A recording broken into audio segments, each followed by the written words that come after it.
The Ohio State Buckeyes are the defending national champs. Are they going to get some more help for Jeremiah Smith after losing so many NFL players? And they did get a couple big-time commitments on the offensive line. Locked On presents The Portal, the daily podcast covering college football recruiting and everything NIL.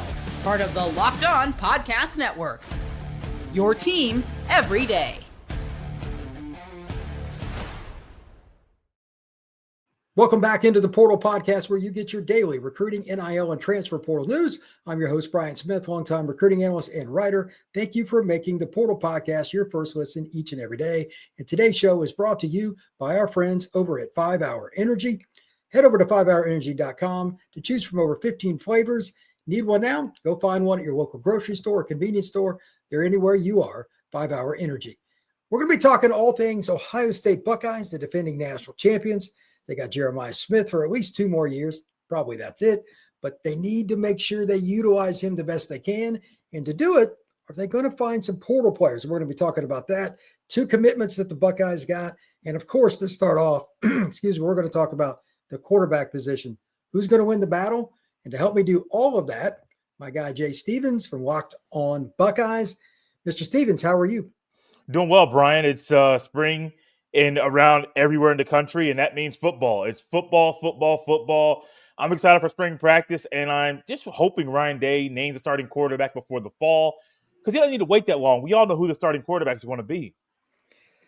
I'll go ahead and give you 3-1 on that. I got any takers over there, Jay? We no all know chance. No, not at all. Not at all.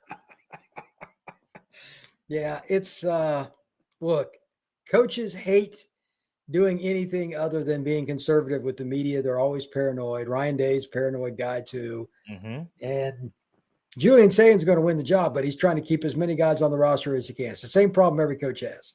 You can only play one quarterback. And I think it's going to be Sayin, but prove me wrong. But they are going to go through spring, and if anybody gets hurt, if there anything just goes sideways, that's why you have spring ball. So I'm saying Julian Sayin. Have you heard anything else? Is there any chance? Who would be the most likely contender? Then we'll talk about our guy, Jeremiah Smith. No, I haven't heard anybody else. It's still Julian Sayin is a front runner right now to win the title of QB1. Lincoln Kienholze is the other guy that he's competing with, at least as close as any other guy in the room. Tavius St. Clair is getting reps with the ones at times during spring ball, but it's still a battle between Kienholze and Sayin. Sayin's a better processor. You watched him. You know more about him on when you were covering him in high school and the recruiting trail there. But he processes at a great level. He has a quick release. They're working on all the little details that are very big on the football field right now during spring practice. He didn't make sure he has the arm strength and he gets stronger. He still looks kind of small to me, but he's 19 years old. A lot of 19-year-old kids are pretty small. And so that's the thing I have to remind myself with Sayin is Will Howard was a fifth-year guy, so he had a lot of the 21, 22-year-old muscle that he had at the end of his collegiate career. Well, Sayin's just now about to add some of that mass this offseason, so I expect Sayin to gain some weight this offseason leading into a year where he's expected to lead the Buckeyes offense in a year where it might look a little bit different than it did a year ago with a new play caller, and a lot of those guys that were stars last year are now about to go to the NFL. Yeah, I think the play calling and all that matters. You lose a legendary coach as your coordinator, he goes to the National Football League. Chip Kelly did his thing, one and done, gets a ring. Okay, can't really fold him. No. Just be happy with what you got out of that. You can't do any better. So I'm curious to see if they let Julian throw it around or what they're going to do. And before I came on with you, I went, okay, let's check the depth chart. Let's make sure I got everything in order. They add a few players here and there, but it's really based on what, of course, these depth charts are subjective. It's not like Ryan Day's handing these out. I found one that's projected. In Ohio State at running back, you don't lose one, you lose 2 guys. Mm-hmm. That was my biggest question. Are they going to get anything there that's going to make a difference? And they went out and get a guy that has 30 career touchdowns in college. That's pretty good. Yes. C.J. Donaldson Jr. comes in from West Virginia. He's a South Florida kid, played at Gopher Prep in Miami. 30 touchdowns for the Mountaineers. Big body guy, power player. And you got James Peoples behind him. Anthony Rogers, a guy that was star in the Under Armour All-American game as a freshman, might have a chance to play some. But Do you think they need to add somebody there, maybe another receiver, a tight end? What do they need to add? Because, again, you're only going to get Jeremiah for 2 more years. So how do you help him? Because they're going to double and triple him now. You got to find weapons. What's your take? I think the Buckeyes on the offensive side of the ball need to still try to go and get a running back from the portal, at least one more, and also a quarterback. My issue with those two positions, while they have a lot of talented players in those rooms, there's very little experience. In the quarterback room, nobody has experience. Nobody's ever started a game. So even if Sayin is a guy and they keep the other two quarterbacks into the season, who's going to be the veteran leader in that room? They don't have one. You go out there and get a portal guy, maybe a 4th or 5th year guy, someone that's trying to win a national championship and realizes he's not going to play a lot of ball. So go out there and get that guy that's been a veteran. You can do that. Running back, you have C.J. Donaldson, like you mentioned, but he's the only leader in that room. You need to get guys that are depth pieces in both of those rooms. Now, offensive line's one where they've already gone out and got a couple guys, and Ethan Ananwan, Philip Daniels, one's from Rice, the other one played at Minnesota. They're supposed to start at both tackle spots. But outside of those two guys, there really isn't much depth at tackle. You may have to move a guard to tackle like we saw the Buckeyes do a year ago when Simmons and then the backup left tackle both went down for the year due to injury. So I think tackle's another one on the offensive side of the ball that might be a need in the spring portal. But you're bringing a guy in knowing he's not going to play. And a lot of guys go into the spring portal because they want to play now. And so it's weird because I think there's still some needs there. I just don't know how aggressive the Buckeyes are going to be in that spring portal window. They want to kind of ride with their culture and ride with the guys that are currently on the roster. I see positives to that, but I also see the other side where that could lead to disaster if one guy gets hurt or another guy gets hurt. What's going to happen? It could be like it was last year where the offensive line was able to figure some things out late in the year going into the playoffs. It could be a disaster where the Buckeyes lose games because they don't have the depth at some key positions on offense. Yeah, last year they caught fire at the end, obviously. Their offense was tremendous. But they overcame injuries on the O-line, and it doesn't get talked about enough. That was the most important piece to that because Jeremiah is not catching any passes if the quarterback's on his rear end. So hats off to all those guys that helped them win. But now you're looking at a situation. You went and got 2 tackles already. That's the good news. But it's the opposite. We don't normally say, well, Ohio State needs more skill talent. When was the last time we said that? Right. You know what I mean? Like, I get the whole point about quarterback. Good luck. Yeah. Yeah, yeah. That's almost as big a pipe dream. I understand what you're saying. Yeah. But they play Texas right out of the gate. So it's like that defense of theirs is not going to be friendly. So you better be ready. And then on the other side of that, like, again, I like the running back they brought in from West Virginia. He's a good player. He had 40 touchdowns. Brian, he's down 18 pounds since he got on campus. Okay, so good for him. Yeah. Good for CJ. But that's one guy. What if he tweaks his ankle 2 weeks before the Texas game? Is James Peoples ready for 18 carries against the Longhorns? Then is Bo Jackson ready to back him up if Donaldson goes down? Yeah, that's what I mean. Like, that's a lot to ask of, any freshman, sophomore running back going against Texas's offensive or defensive line. That's rough, bro. So I'm not so sure about that. Plus, what's the tight end situation? They lost a veteran tight end. There's a lot of little pieces like that it's just a continuity deal. So I agree with you. But my question is, A, what you said. Why would anybody want to come? They're not going to start. No. It's hard to get guys. And then B, because they know that you have deep pockets. Is Ohio State really willing to spend big this year? I'm leery of the answer. Yeah, you're shaking your head no. I don't think this is likely, but you agree? Yeah, I agree with you. You're not going to find a Jeremiah Smith in the portal. You're not right now. You're not going to ever. You're not going to find a Carnell Tate. You're not going to find a Brandon Ennis. You're not going to find a Julian Sayin. Like the guys that you may want to spend money, you want to get them in after already playing a year or two. They're not going to the portal. They've already cemented their spot on the roster and in the depth chart. You're not going to the portal for those guys. Ohio State got a tight end transfer from Purdue and Max Clare to pair along with Will Merrick and then Bennett Christian. I think the tight end room has 3 strong, potentially 4 with Jelani Thurman. I don't see them really going to the portal to get a tight end. So I think Ohio State demands a lot from tight ends in the run blocking area. For a lot of guys that are going into the portal, they're not the best run blocking tight ends. And you have to do that well to get on the field at tight end. Even receiver. Brian Hartline is a guy that if you don't block as a receiver, you're not going to play, which is why Brendan Ennis played so much a year ago. While he didn't really get many passes thrown his way, was because he was an elite receiver that's a great blocker. And so I don't think they're going to be a big spender at all. We didn't even touch on the defense. I think they could get another guy on the edge. They can get another safety. But they're not going to spend for these guys. They're not going to. They're probably going to ride with the guys they got. And I'm not going to lie to you, Brian. They're really, really talented. But against Texas, against Penn State, I think they're still going to beat Penn State. Don't get me wrong. Like, that game may be closer than it should be. Penn State has to beat Ohio State before I ever pick them to beat.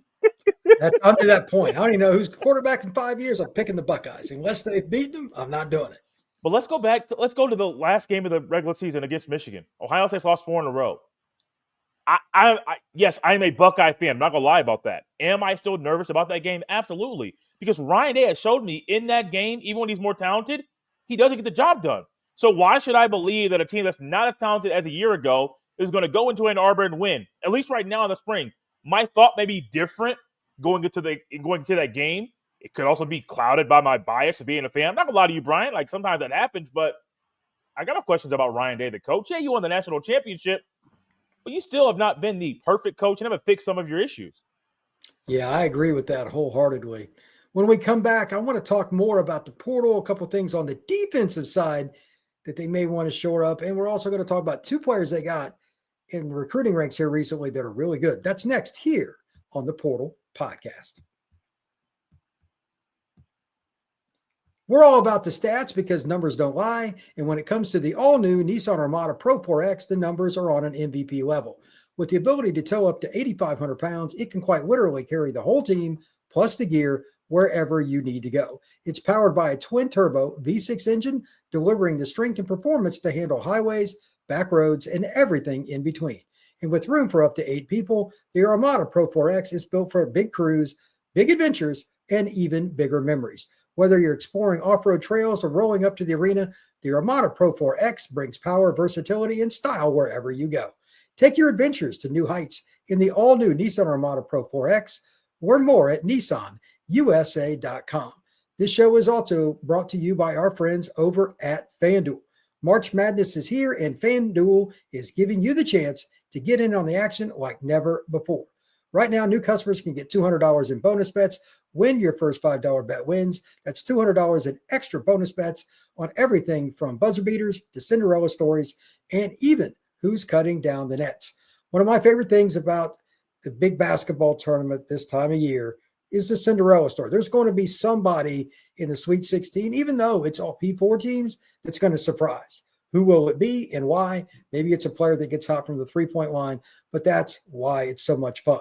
So visit FanDuel.com and get on the college hoops action all tournament long.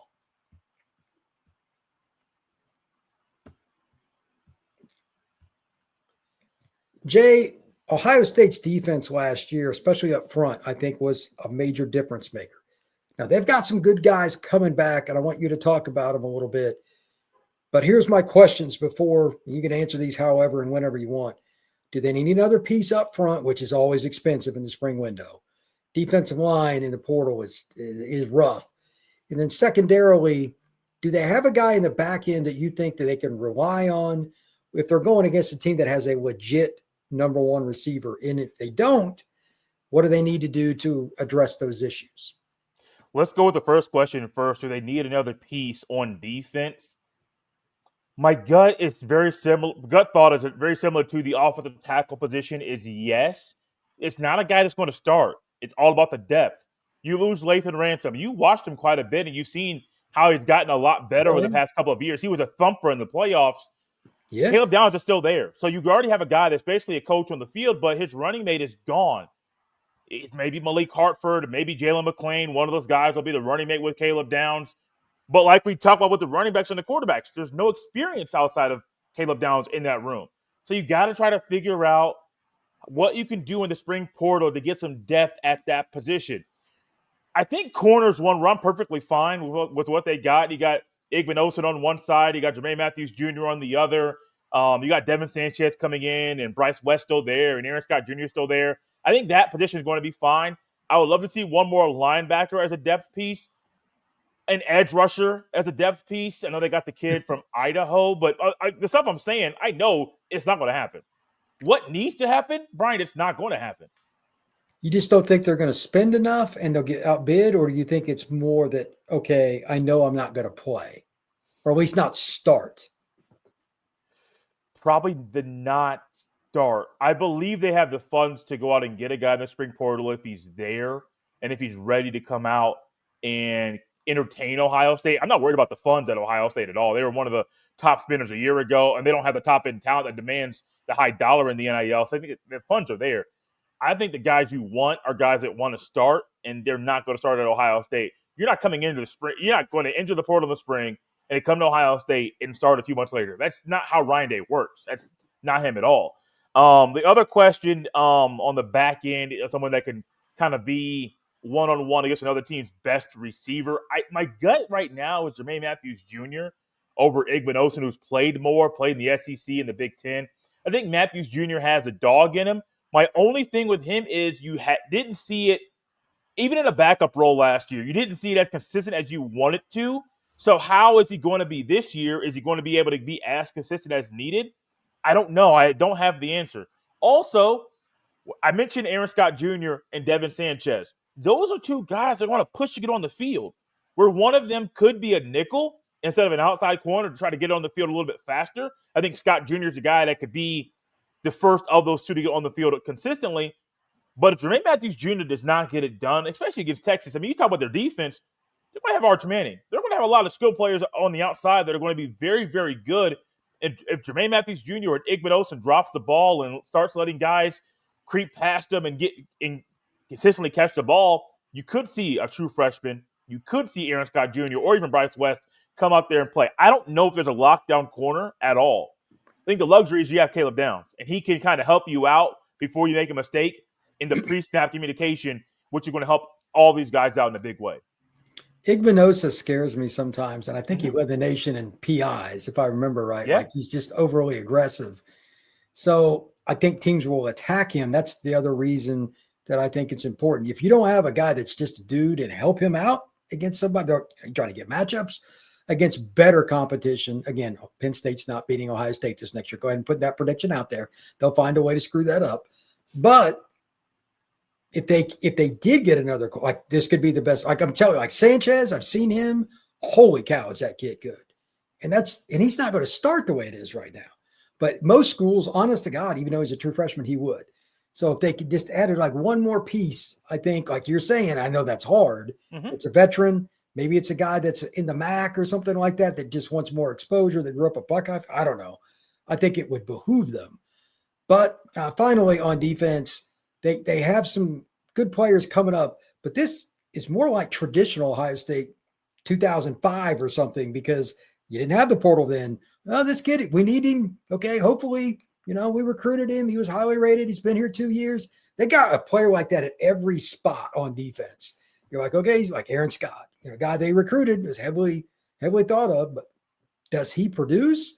Is there anybody that you're excited about that hasn't played a ton that will keep the Buckeyes from having to dive into the portal? Anybody that you just got a gut feel on? Kienholze Jackson Jr. I like him. He's a great kid too. Great kid. I think his size, his length, I think he's going to be quicker off the edge than a lot of people expect him to be. I think he's a guy that can play himself into being a future NFL player. Caden Curry's a guy that I've been high on since high school. Now, I had the luxury of watching him a lot when he played high school football, so I saw him playing some of the biggest stages to make some big plays. But he's on the other side out there on the end, and I don't know if he's going to be splitting time with somebody else out there. But I do know he makes plays. No matter if he's in special teams or out there playing defense, any portion of the game, he makes plays. I think up front, Caden Curry and Kienholze Jackson Jr. are going to be a couple guys people are going to want to know their names, because once they get against Texas and once they get into Big Ten play, you'll realize they're going to make plays over and over and over again. I can't think of another guy that Peyton Pierce. If there's a linebacker, there's a linebacker out there that I think is not really a name right now, didn't play a lot last year, but could be in rotation at linebacker, is Peyton Pierce. I think he can play the mic. He can play the outside backer. It does not matter. I think he is a guy that's going to push Arvo Reese, who played a lot last year in a backup role, to play a whole lot better, or Peyton Pierce is going to jump him and start this year. I think he's that good. I don't know if you've heard this. CJ Hicks is now playing on the edge. He's not playing outside backer anymore. Oh, really? So, I did not know that.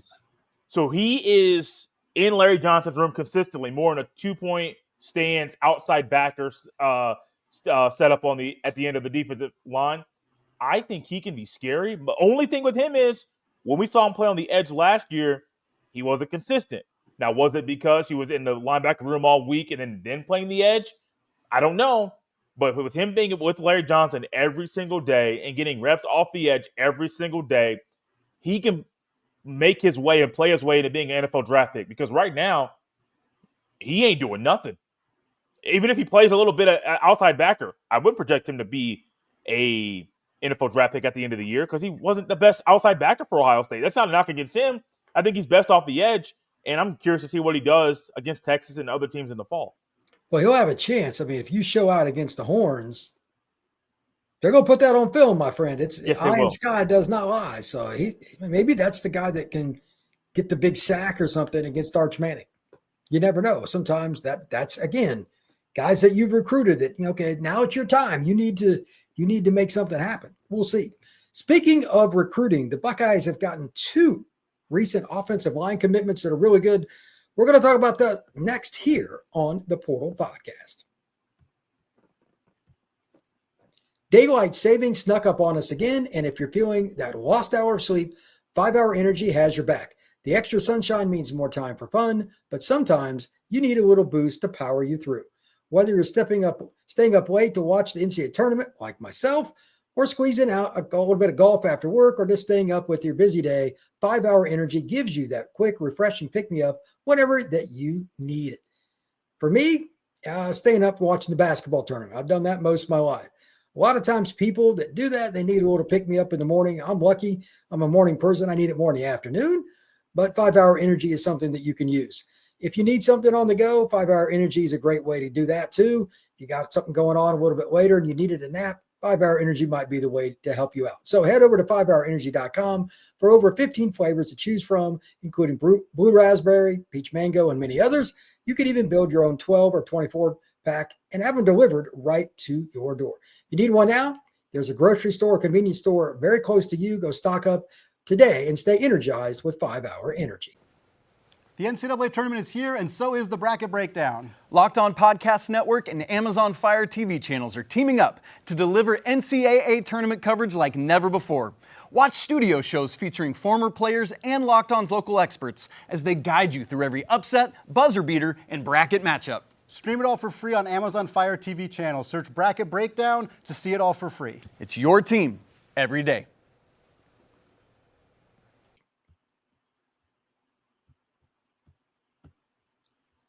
Two offensive linemen here recently have committed to the Ohio State Buckeyes. I love watching O-linemen at the high school level because if I can find good ones, and that's not the easiest task, they usually stand out pretty quick. And I don't really go by the rankings and all that. And both the kids that Ohio State got, one in state and one from Arizona, I liked both. Usually I'm a pretty picky guy about it, but let's start with the one that's ranked higher. And that's Sam Greer. He's from Archbishop Hoban. 6'6", 6'7", 310 at least. I think he's bigger than that. I saw that listed, and I'm like, that is a big human being. But he is a power player, plays left tackle at Archbishop Hoban. But I just think the way he plays, he could play guard or tackle. I'd be good with it. He's massive. He's wide. I don't know what clothing outfit that he goes with most of the time, but he's got to be selected because most of it are probably going to fit him. That is a large human being, but he plays better in space sometimes than he does right at the line. So I liked him a lot. National recruit top 250 by 24/7. But the other kid I actually liked better, Jay, and that's Tucker Smith. He's a kid from just outside of Phoenix. I've not even heard of this high school. Sandra Day O'Connor, whatever that is, I don't know. But tackle is where I think he'll play. I saw one of the services had him listed at guard, and I'm like, this can play tackle all day. Really athletic, great feet, and he's not filled out all the way yet. I think Ohio State got a steal. He's ranked at 3-star on 24/7. I would be happy to take him at Southern Cal, Texas, Florida, anywhere. That's their third offensive lineman they've got. And you and I have had many conversations about Ohio State. Who are they going to get at O-line? You would have, like, if you heard anything, you would have you heard anything about this? And where are we going to get somebody? And I'm like, how does that happen at Ohio State? They've remedied that. Was that the biggest priority in this class for 2026? Because again, they got 3 in the bank already. Absolutely. There's no way Ohio State could bring in a new offensive line coach and not make sure that guy is a recruiter. One thing you didn't mention about this O-line, these 2 guys committing, over the past month, they've had 3 O-line commitments, and it's all under the new offensive line coach. And so he's already coming in and he knows the deal, bro. Yeah, he understands. 2 of them are in-state kids. The other one's Maxwell Riley, the 9th best offensive tackle via 247 Sports. So 3 guys since he's gotten there, and all 3 of them bring something different to the table at a priority position where Ohio State, like you said so well, they've dropped the ball at this position recruiting. And I think part of the issue is they haven't cast a wide enough net. They try to go against get the in-state kids and try to get the guys that are big-time recruits. Well, if you're trying to just focus on the in-state or the region and then try to get the big-name guys, if you're consistently not getting picked by the big-time offensive tackles or offensive linemen, you're left with 4, maybe 3 guys heading into November, and you're like, man, I got to try to figure something out. And you're trying to scratch and claw and put the pieces of the puzzle together, and it's an incomplete puzzle. Well, all of a sudden, you have a guy that's coming in right away and making an impact on the O-line recruiting where Ohio State desperately needs to pick things together. One thing I said earlier was that they don't have offensive tackle depth right now. It's not knocking against the guys that are currently on the roster. They just didn't recruit enough.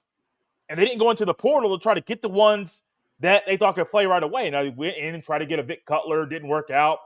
Josh Simmons transfer from San Diego State. He's about to make his way into being a first-round draft pick. So you hit on some, you lose on some. But I think Tyler Bowen, the new O-line coach, is casting a wider net and trying to send out more offers, but also have a better handle on what the team needs and how he can quickly make an impact with O-line recruiting, and he's doing that. Brian, we're used to, you and I having conversations in the spring or the summer. Ohio State may have 1 O-line commitment, maybe 2. They have 3 in March already. That's huge. Yeah, look, the one thing, like John Cooper, people have different opinions about him, but the one thing that he did when he was there, they didn't jack around with O-line. Sure didn't. They went and got some of the kids were in state. I get that. In particular, this kid from Sandusky named Orlando Pace, but that's another story. He was solid. I mean, he was a Heisman finalist too. I mean, he's just like some name. He was the best player in college football. Yeah. Probably. But anyway, the bottom line is still the same. If you're going to go out and be Ohio State, win the national, you should be able to recruit like this. And it's a good year in state. So they did what they should, but they also, as you noted, they casted a wider net. You find a kid, and again, I like Tucker Smith a lot. I think he's really good. He's just at a high school that I'm like, if I don't know the high school, it's probably newer, but his film is legit. Good for them. They went out and they found somebody they like. They didn't care where he's from. He's just good. You're going to put yourself in a lot better spot because in the portal this spring, we're going to be talking about this for teams all over. We need an offensive tackle. Good luck. Right. Those guys don't leave, bro. We both know they do not leave. What Ohio State got out of the portal in the winter was unbelievable. Getting more than one that's a quality player, they probably spent quite a bit there. That's why I think another reason I think in the spring, they'll probably pull back a little bit unless they get like one guy. But they're already ahead of the curve. So good for Ohio State. Last thought here, Jay. With Jeremiah and that offense, they still got some really talented players. Do you feel like this is a team that they can compete for the title this year, or are they really going to take a major step back? What's your opinion right now if you had to guess? I know it's early, but still. I won't say a major step back. I don't want to go because, like, to me, a major step back is 9-3 or 8-4. I don't see that, especially with the Big Ten talent. I don't see them going to have 3 or 4 losses. I don't know if they're going to win the Big Ten, though. Let's just start there, Brian. I don't know if this is a Big Ten championship caliber team. They're worthy. They're good enough to make the playoff. They can make the field of 12 or 14, whatever it's going to be this year. Yeah, I can't keep track. They'll make that field, but they may or may not host the playoff game. I don't know. I have a hard time getting a handle on a quarterback that nobody has seen play in college. So I don't care if it's Sayin or Kienholze or even something crazy happens and the true freshman starts. I don't know what you're going to get. You have a new offensive play caller. I have no idea what Brian Hartline's going to do with the offense. Everyone's trying to say, oh, he's going to throw the ball more. Based off of what? What makes you think he's going to throw the ball more? Because he's the wide receivers coach? Well, a year ago, they had to make sure they had 2 quality running backs to go deep into the playoff just to even get to the national championship. Maybe he's going to try to run more based off the things he learned from Chip Kelly. Defensively, Brian, they lose 8 of their 11 starters from a national championship winning team. The whole defensive line is about to get drafted. 1 linebacker is about to get drafted. Multiple guys in the secondary are gone. It's not going to be easy to just wake up and fix all of that mess. It's not going to be easy to do that. They could be going into Big Ten play with 1 loss. Could they lose 1 Big Ten game? Absolutely. Could they lose 2? Maybe. I don't see that, though. But if you look at a 10-2 team, yeah, they're going to get in the playoff. But I got a hard time trying to figure out what the defense is going to be. I don't even know what kind of offense they're going to run. If we just start with the offense, I don't know the offensive play style. So I have no idea what to expect from the Buckeyes. I know the talent they have. They have a lot of talent, a lot of top-end talent that people will spend a lot of money to try to get and pull from Columbus, Ohio.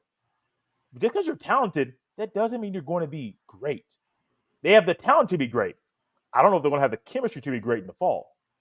That's kind of where I'm at, too. And that Texas game's big. I think they could lose 3 games because you got Michigan on the road, you got Texas. If you falter anywhere in between there, that would be your 3rd loss, potentially. Now, I think they'll win at least one of the Michigan and Texas game, but stranger things have happened. And like you said, they got so many new pieces. It's really hard to project. Jay, tell everybody where they can find your work. At Locked On Buckeyes on YouTube or wherever you get your fine podcast, Apple or Spotify, anywhere there. Follow me on Twitter at jsteven07. We're talking Buckeyes football all spring, all summer, 365. It's a football-centered show. A little basketball sprinkled in too, but if you love football and you love the Buckeyes, come check out Locked On Buckeyes. Absolutely. You can find Locked On the Portal the same places you can find Locked On Buckeyes, YouTube, Spotify, Apple, Amazon Music, wherever you get your pods. Please like and subscribe. We will see you again soon on the Portal Podcast.